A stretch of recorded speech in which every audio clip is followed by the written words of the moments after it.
Hello everyone and welcome. In this recording I would like to speak about this upcoming Libra Equinox, the Sun entering into the sign of Libra, and also the upcoming period, because every single equinox or solstice begins the karmic cycle of the next 3 months. So whatever happens around the solstice, it can be very influential for the next 3 months immediately. But there are certain other aspects taking place within that 3 months period which do overshadow the eclipse greatly.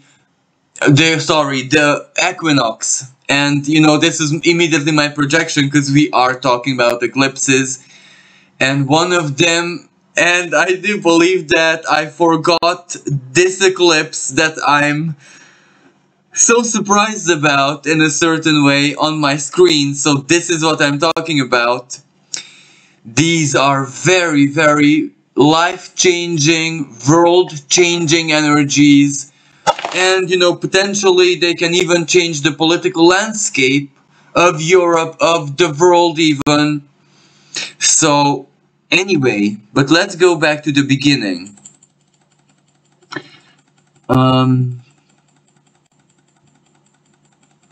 I'm going back to the 23rd of September, at the time of the equinox.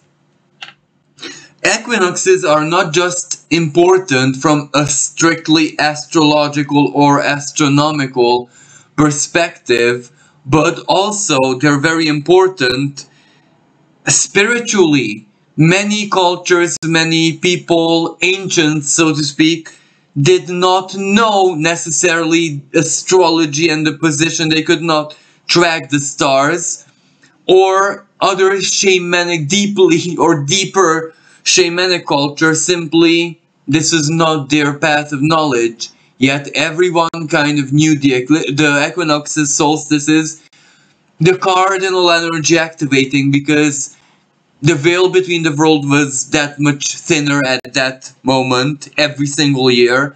And also that you can take that as a moment of download when the divine pattern meets the material matrix, so to speak. So karma kind of starts setting up for the next 3 months, or sometimes even more, especially when it's this particular 2022 Libra season.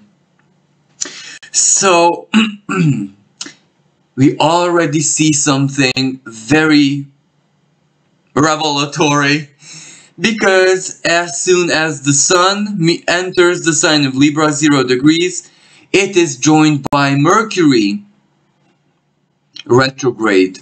So Mercury is actually leaving Libra, the Sun is advancing deeper into Libra. So how very symbolic, so to speak. Mercury, the mind, information, communication, is going backwards to Virgo. Solve things, figure things out, offer a perspective, the result of a Virgo, again, investigation, etc. But it's 0 degrees Libra, so it's not in Virgo yet. What does that mean? Justice, court of justice, legislation, legal system, international law, international, and also international in the smaller scale, diplomacy and diplomatic relationships, negotiations, communication, contracts. And we can already, even at this present moment, see how the sheer word contract is going to be something that is glued to the international course of fate, let's say, in the upcoming period and even years. Because fuel Pluto in the sign of Capricorn and liquid fuel Neptune in the sign of Pisces. Also, speaking about Neptune, also in the period which this Libra equinox opens, Mars, somewhere here, will square Neptune. Mars in Gemini. decisions regarding fuel, but on the world stage. So within a country, that's the country itself, how everyone will do it. So first, that means that immediately a national internal consultation, usually in Europe, I would imagine, about fuel, about the heating, the upcoming winter, energy. There will be a lot of discussions, negotiations, turmoil, and let's not forget Uranus square Saturn. Turnarounds in that situation. Why? When this Uranian activity is increasing, Saturn being also in the sign of Aquarius, people, simply people, what politicians want to do is one thing, and what people demand is another. So this is why things might change due to demand of people. So negotiations, and also a moment of clarity. But because Mercury is retrograde, this is where the clarity process is beginning. And as I said, legislation-wise, legally speaking, Jupiter opposing this Mercury. As Mercury started going retrograde, it kept opposing this Jupiter. And at this moment it still does, because it's 0 degrees, so that's the world stage basically. But in negotiations and partnerships, diplomatic alliances, Libra, still opposing Jupiter. Jupiter himself slowly but surely making his way back to 0 of Aries and then into Pisces. The law. Whatever legal cases will take place in the world are simply revolutionary, never ever seen before, and they're going to change perhaps history. Maybe not immediately this autumn, but imagine this is the beginning. There has to be a trial, etc., etc. There is also going to be a different kind of turmoil.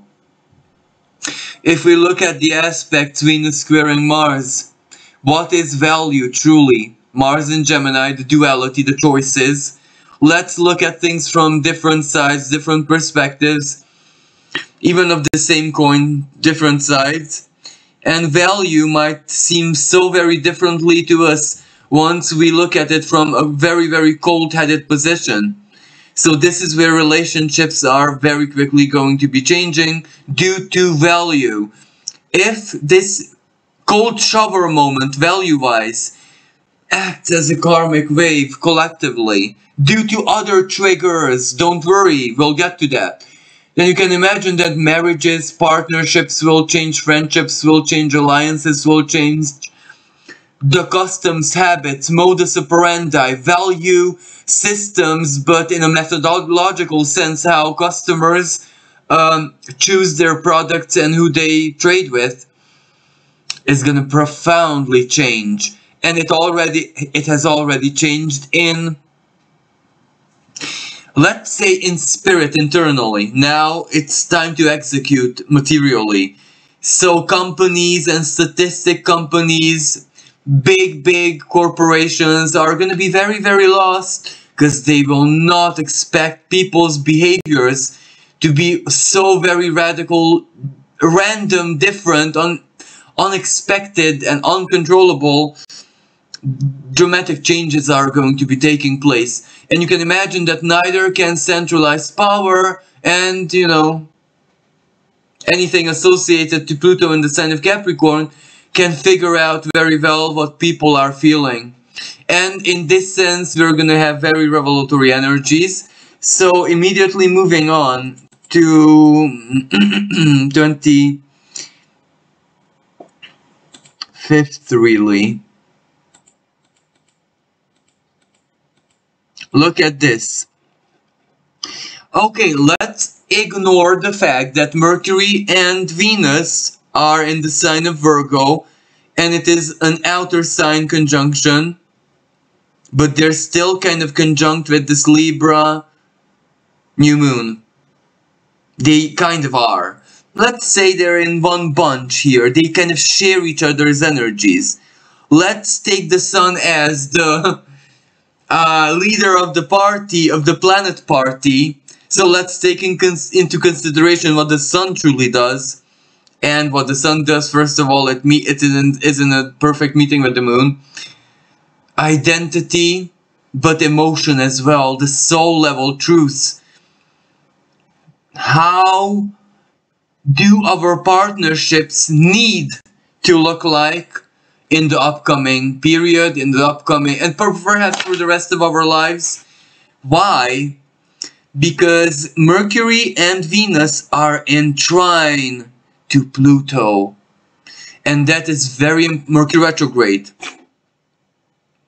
Figuring things out, even things which have been labeled a certain way in the past. Internationally, collectively speaking, Virgo, COVID, money.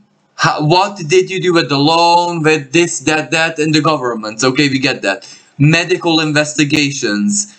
A huge medical fiasco. Something that will remain in history, which has already taken place, being shed light on, and of course, trial, courts of justice, march to the courts of justice. What will this provoke? I'm not quite sure. Opposition to Jupiter, a new moon opposing Jupiter. The measure is in your hand. And how can I take this collectively? Jupiter, justice, okay, in Aries. If you are a person who revels in the destruction of the opposing faction and who revels in chaos, well, then your justice is toxic to the rest of the world. But if you're a person who truly understands the severity of the situation and why the symbol of justice being served, is important for the present and the future, for individuals collectively and for the children and for future generations as well, this is where we're going. Fight for the ideal of it, and when you get your justice, like if you become an aggressor, if you're hell-bent on vengeance, because, you know, intuitively speaking, Jupiter in Aries opposing pretty tightly a new moon in Libra, this means that what we do with our faith, with our ideals, will really determine the landscape of our partnerships. Relationships are going to change.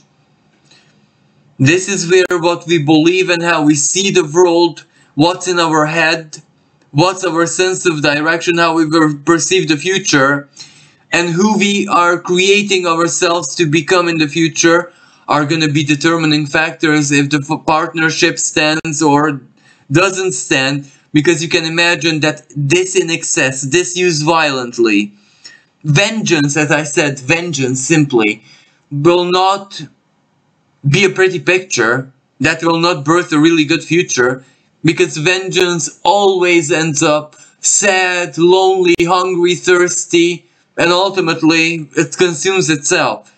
So that's why once justice is served symbolically, maybe it's enough. Anyway, we'll see how this will play out in the world stage out there. But there are also other aspects taking place that are quite harmonious, where this Mars trines Saturn. Help, solution, delayed gratification paying off, good tactics, good advice, good choices, figuring things out, having support socially, having support from, you know, society, so in one way or another. That's Saturn in the sign of Aquarius, and you also making good choices for yourself, seeing things clearly, not everything, okay, of course not everything, but that which you are figuring out under this Mercury retrograde from the more, let's say, bigger more impactful manners in life, a bigger perspective of everything, and even to the smaller nitty-gritty. Clarity can exist in many places. Even if you don't know everything, the process of figuring it out and making progress, that helps quite a lot. And that is what this trine, Mars trine Saturn, can mean. News reaching the right places. Help charitable action, because Aquarius is the planet, the sign of humanitarianism. And the square between Saturn and Uranus is still ongoing at that moment. So again, changes, changes, changes. And as I said, if these are changes in collective behavior, then that can very well be in the best possible sense. Of course, it can mean some kind of revolution in some parts of the world, but it can also mean where people actually do the right thing and choose the right things for themselves and each other and advise each other the right and healthy things, even if you wouldn't really expect it from them. That can be the most pleasant surprise, where someone's, I don't know how to express this in a gentle manner, when someone is caught in a silly delusion for tens of years, and then they're switched on, their consciousness, like, what have I been doing all this time? I have a life, I have this, that, let's save something from, you know, because there was one thing that kind of slapped the world, and it lasted for past 20 years. In 2000, we had that great conjunction in Taurus. That activated a very, very selfish, very selfish, self-centered, and deeply egocentric part of humanity, everyone included. Like, everyone really, no one's an exception, because it's a dimension. You know what I mean? It's a dimension, so we live in that dimension. And that it was really focused on one's personal journey in any way, sense, and shape and form, and not so much as, you know, let me give you a concrete example. Like, the concrete downstairs maybe is crumbling, and okay, we have our journeys, but we also have that responsibility as a human being, as a neighbor, as a inhabitant of the place, to go down and put the labor in, all with everyone. And that part was deeply, it's never our responsibility. If something collective needs to be, it's never ours. So the Taurus energy kind of amplified this so much so that only now everyone, kind of humanity as a collective, is starting to wake up to the fact that, look, if everyone kind of does the right thing, if everyone starts kind of living by example, things are getting better much, much quicker, much better. And ultimately, when things are bad in spirit, if you know what I mean, because the human spirit is judged by what the collective is living it as.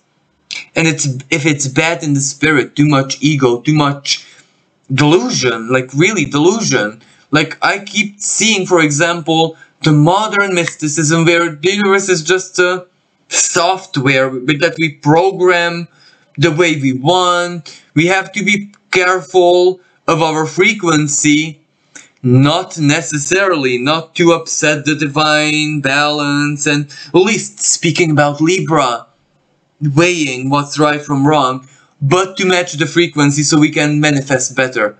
What kind of morality is that? How can you teach people something like that? Isn't it a crime? So, yes, and this period is so heavily karmic, where, yes, the divine is going to be teaching us spiritually, because Libra, the divine is always the other. The divine is always someone who we deal with. Libra, part of Libra. It's going to teach us a good lesson that, oh yes, absolutely, it's not just a frequency. And, you know, it is so omnipotent where it can actually see the core of our intent, and we cannot mask that with frequency. We can have the most harmonious frequency if inside it's full of ego filth and tactical games with the universe just to manifest and have our ways. No, no, no, no, no, no. When we have to suffer, we also have to suffer, because that's part. Anyway, so this Libra new moon, it will definitely reveal to us a lot of what is true and what it is that we need to do in a truer way to have a better future. Why am I saying this? Because Uranus, as I said, some people who have been living in a very selfish way, exactly what I exemplified earlier, for tens of years, the past 20 years, can just awaken that actually this wasn't me. This past 20 years, it was part of me and part of my story, but maybe not authentically me.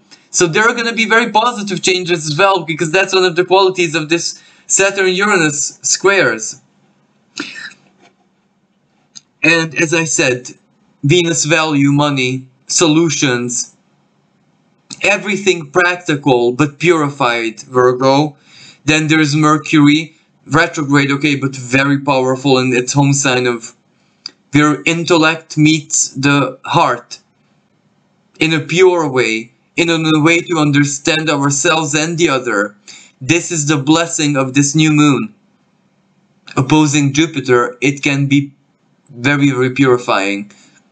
Because opposition can very well mean a balance, a compromise. That which we project, but that which we project upon also projects back. Because a little bit everything is like a mirror.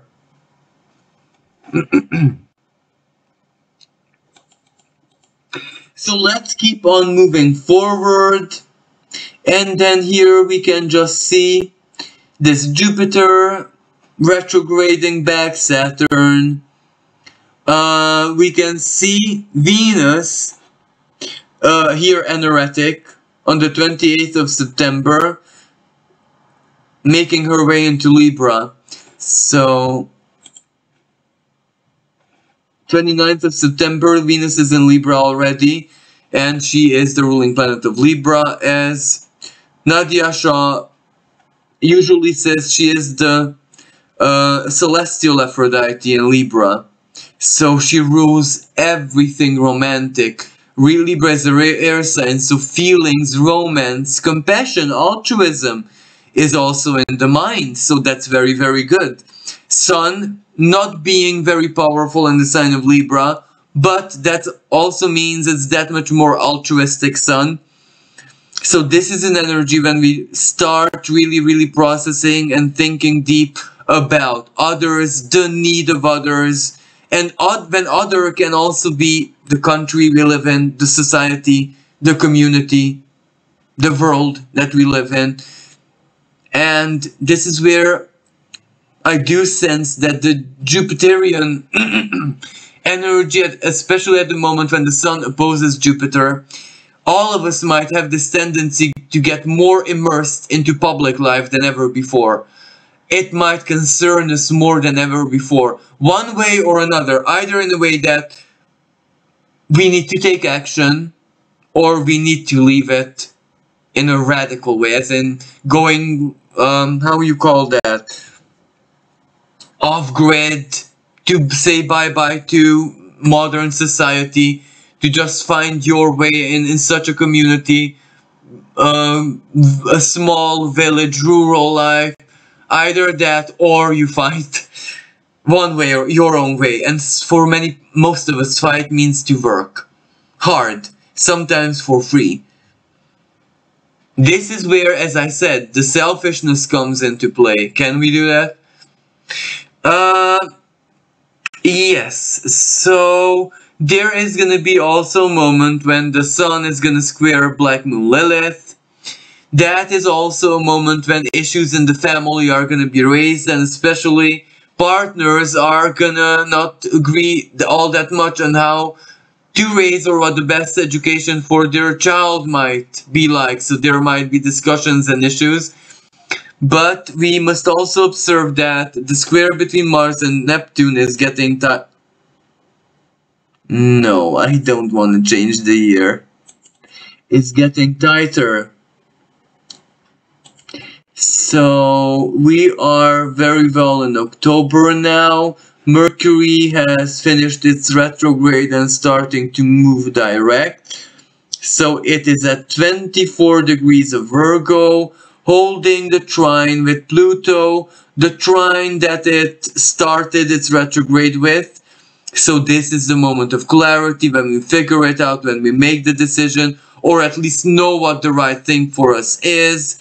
Virgo, we also went through a lot of purification, a lot of detox, even mental detox, even detox from news, social media, because on the world internationally out there is starting to get heavy. Mars squaring Neptune, news are coming in, there is unrest, social unrest, rebellious energy in the sky, internet disruptions, technological disruptions still. Even though Mercury finished its retrograde, there is a lot of truth, revelation, but also smoke and mirrors, half-truths and deception here, because this puts the media on fire. Mars, the media, you know, Neptune drowns it. How does Neptune drown? Either with the truth, that the truth is so striking that everyone just beholds it and that's it. It drowned the journalism because the truth is that. Or the other way around this problem is when you stop it from circulating. Deception, fakeness. Anyway, it is what it is, let's say. So, yeah, the Saturn and Uranus square still ongoing, getting exact, being exact at this moment. How coincidental, not being, they're just exact to the degree. So yeah, we will see this out on the world stage financially in so very many different ways. There will be a lot of turmoil happening, and then we move forward. And I want to get to one side of the energy. This is where we have Aries full moon. Here we have it. And it's the sun is trine with Mars, moon sextile Mars. This is good in a way, but you can imagine how very, very quickly conjunct Chiron. This can start a fight. This can start a rebellion. This can open wounds, and this can be quite conflictual as well. This Chiron, you know, full moon conjunct Chiron, and you know, it's not an easy energy. Sextiling Mars, lighting it, giving it fire, and from air sign, oxygen and fire. Fist fights sometimes, Gemini, Mars in Gemini, but there are so many trines. Look, Venus trine Saturn, Mars trine Saturn, Mercury trine Pluto. So, no, this is the kind of full moon when whatever this happens, what kind of volcanic energy, eruptive energy takes place, it kind of solves something. It moves, mobilizes. You know, Sun conjunct Venus, Venus across the sky from Chiron. A heart issue, an emotion. You may either make a decision, a reality check, but you fight for your truth. You fight for your truth one way or another. Either a contract change, relationship change. But of course this is empowered. So Sun trine. We must not forget how beautiful that is. Allies, siblings, family, someone, or the truth on your side. So this energy does good things. Even if there's a hard part to it as well. So let's move on. Here we have Mercury re-entering into the sign of Libra, and then starting immediately the opposition with Jupiter. The courts of justice will hear new information about all that stuff. Sun trine Mars, Sun trine Saturn, Mars trine Saturn. So this is the positive side of things. Action, work in progress, feeling found. We might be a little bit caught up in an illusion. Mars squaring Neptune. But at the end of the day, if that is our own personal illusion, where we are hell-bent on staying positive, staying motivated, staying grounded as much as possible, even if external reality says the opposite, that's the illusion we need to get lost into and believe it with every fiber of our being. Because look at it this way, what's the worst thing that can do? You make it so, you make it happen, you generate it like a placebo effect. The worst thing that we can do with this is, of course, the opposite. The universe wanting to help you, and you drown yourself. So yeah, this is where be also careful with communication, but because there can be misinterpretations. There can be, but I thought, but this and that, and the best way to use this energy is to stay chilled out. And I'm so sorry to say this, but yeah, that's what it means. For real. Chilled out is written in the stars. Because that's the best thing. Ride the wave. Not really give in to the drama. Have selective fear and not care about the medical crisis, financial crisis, banking system crisis, this collapsing, that big institution. Let's not live that. Let's refuse to live that. Because there's magic in the autumn, there is a lot of power within us, and there's our connection with the divine. If the divine wants us safe, nothing can touch us, and that's simple. And that is not an illusion, because every single sacred text from every single possible religion says this. So, you know, everyone can be stupid at the same time. But this is still the, let's say, better part of the energy, because we have an upcoming Sun square Pluto, so there is a reality check of a different kind.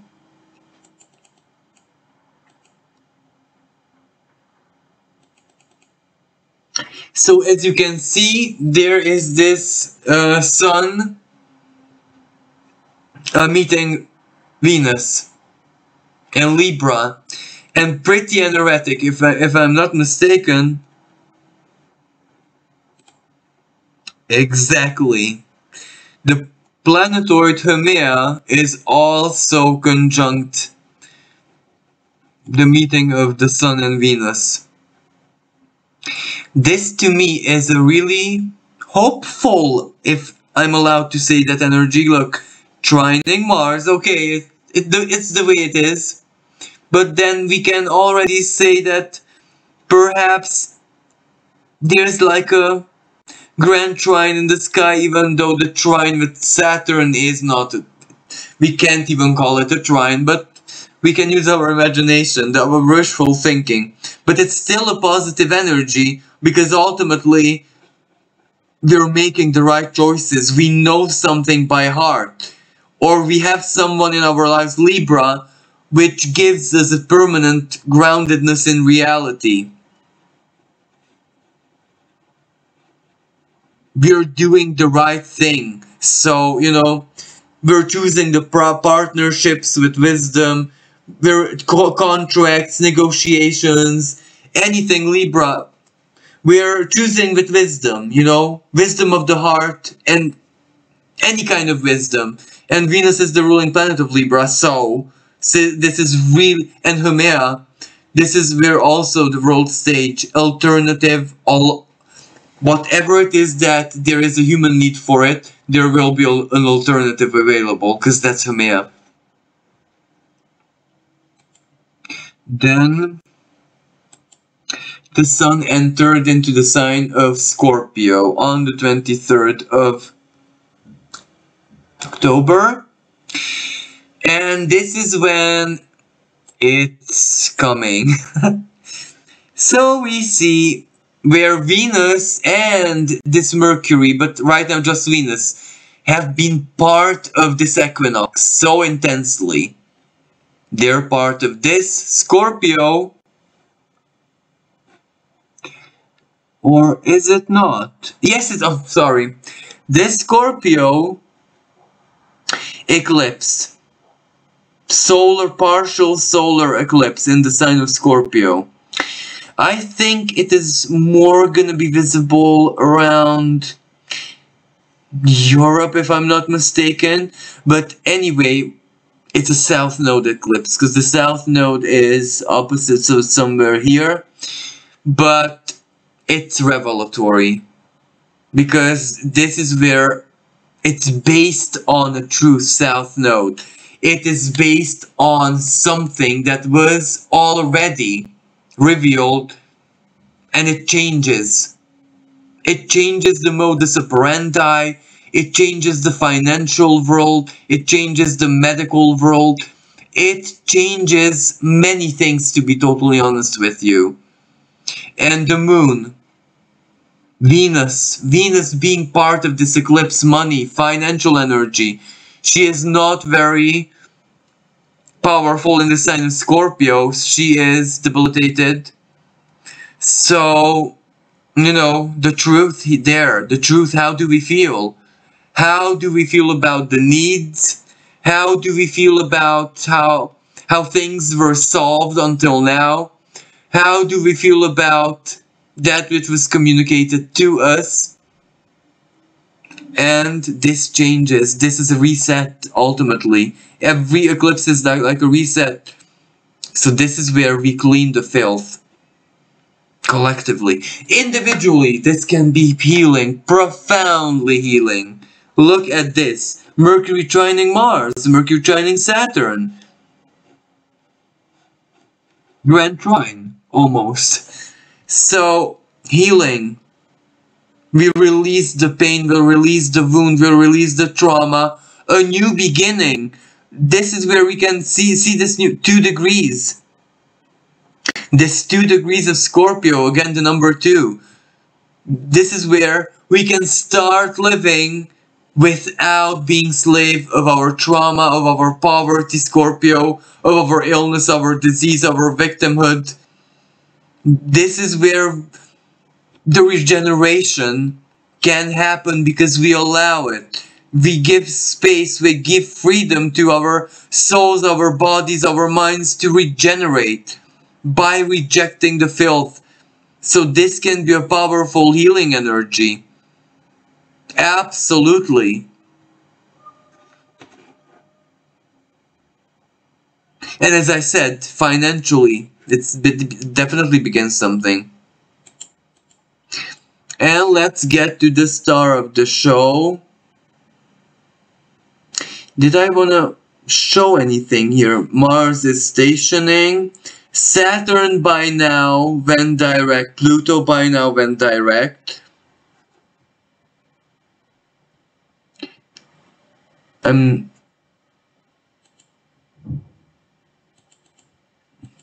So let's get to the highlight of the show, which is this.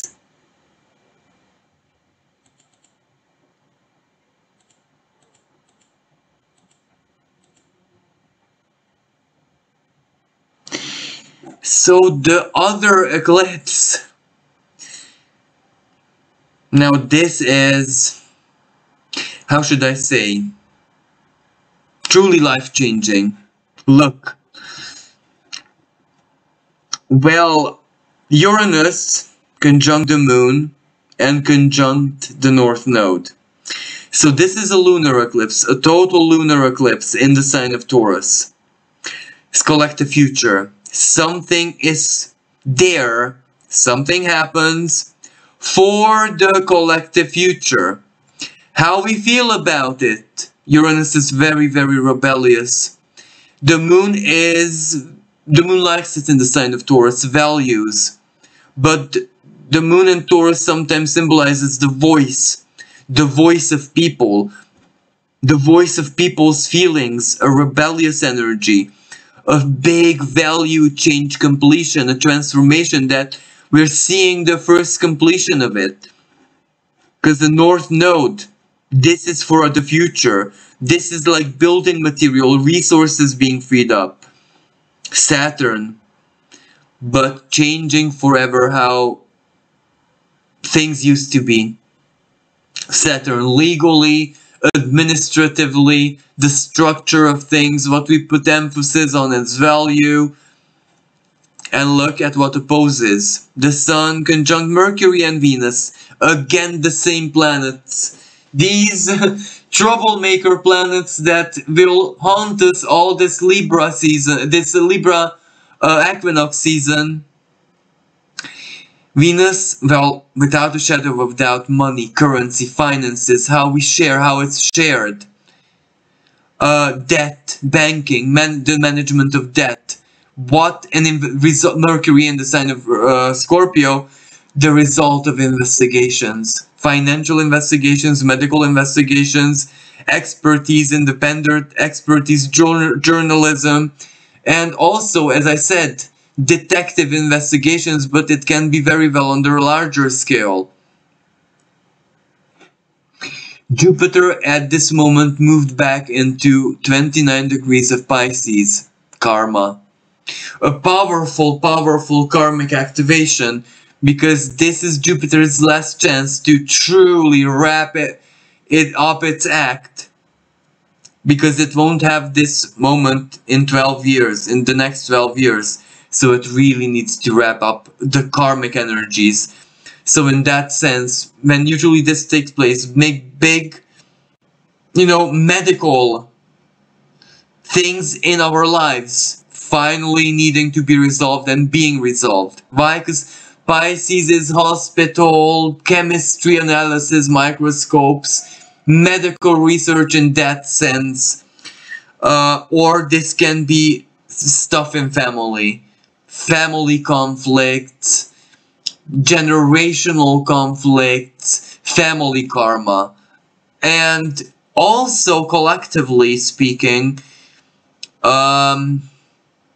collective wounding, discrimination, forgiveness, healing, like, for example, in cultures where there's like a native culture and it was conquered and crimes and stuff like that, or similar to the Black Lives Matter movement, but this is like a wrap up, so we'll see reverberations of that.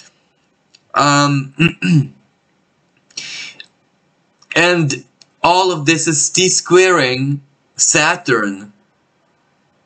So you can imagine that it's not easy. It's an eclipse, it's a crisis, it's a big completion, karma dished out one way or another. A value system change that truly impacts everything and nothing stays the same way after. But it does birth something new. It does bring something totally new, totally revolutionary with it because of Uranus. This is where the new, the next is already here, lived in a lived way, because Taurus lives it. It's a total lunar eclipse. Let's not forget. So the nodes are part of this. They're conjunct. For real, as in for real. Because in the previous eclipse, the solar one, it wasn't like a very strong astrological conjunction. This is like proper eclipse material. And the sun in Scorpio. So Scorpio, the truth. The truth, the desire to change, the will to change.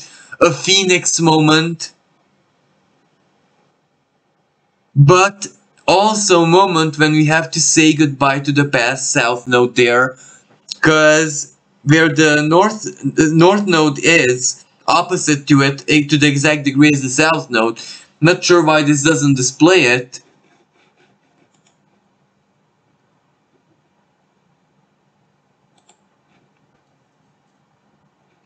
You see the south node is here.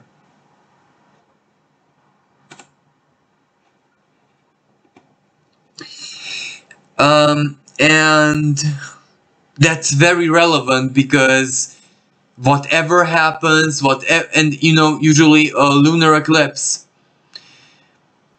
and this will somehow take place in the following 3 months after the eclipse, if not immediately. Uranus doesn't wait all that long. Now, this eclipse can also have a lot to do with world tectonic movements, earth changes, earth events, earthquake, volcano,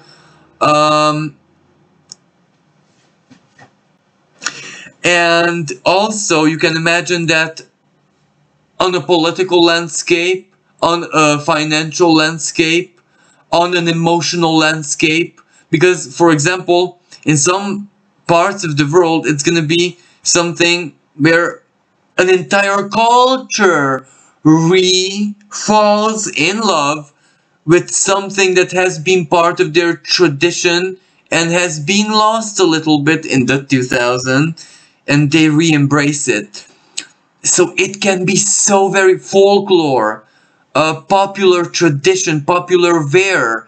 Everything that has to do with popular makes a comeback, a resurrection. Ruler, rustic, everything that is inspired by the ancestors, by simplicity, has a small dose of magic to it, gets strongly resurrected.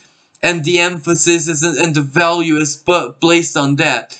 So this Venus also says to me, currency, cryptocurrency, banking, but also the artistic world, acting, Hollywood, media, but the art in media is gonna suffer a big value shift. A quantum leap definitely into the future, but as I said, physically it can have a catastrophic slightly side to it, because the Scorpio says that change will not wait.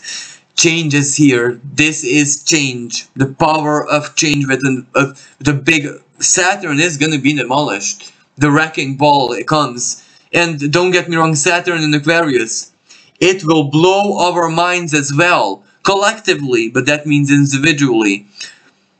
There are a lot of squares here, as you can see.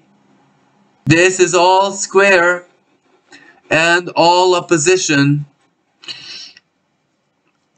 So yes, this, I'm not going to sugarcoat it, this will be a massive moment of crisis. And if there is, you see, Pallas Athena is conjunct Black Moon Lilith. Don't allow yourself to give in to fear or be emotionally manipulated. Pallas Athena and Lilith. Lilith can be very well the down-to-earth approach one needs for survival, but it can also be paranoid fear ruining your survival tactics. When I say survival, please let's not understand something extreme. Survival in the sense that, how do I achieve a comfortable life for myself despite things not being all that okay financially in the world right now? That's what I mean. So really Taurus is Taurus, let's not forget. But for bigger things, value, big crash, market crash, banking crash,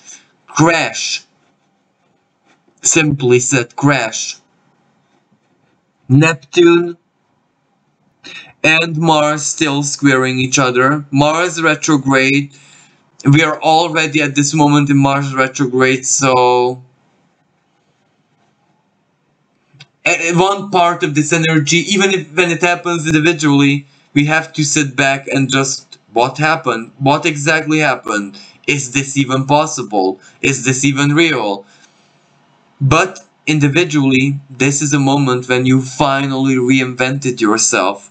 When a crisis that might happen in your life, a difficult decision, losing something liberates you, and it becomes the biggest blessing in your life. You lose your chains fall off. For example, gaining something at the same time changes your life, but you can gain something huge, but are you able to take on the responsibility?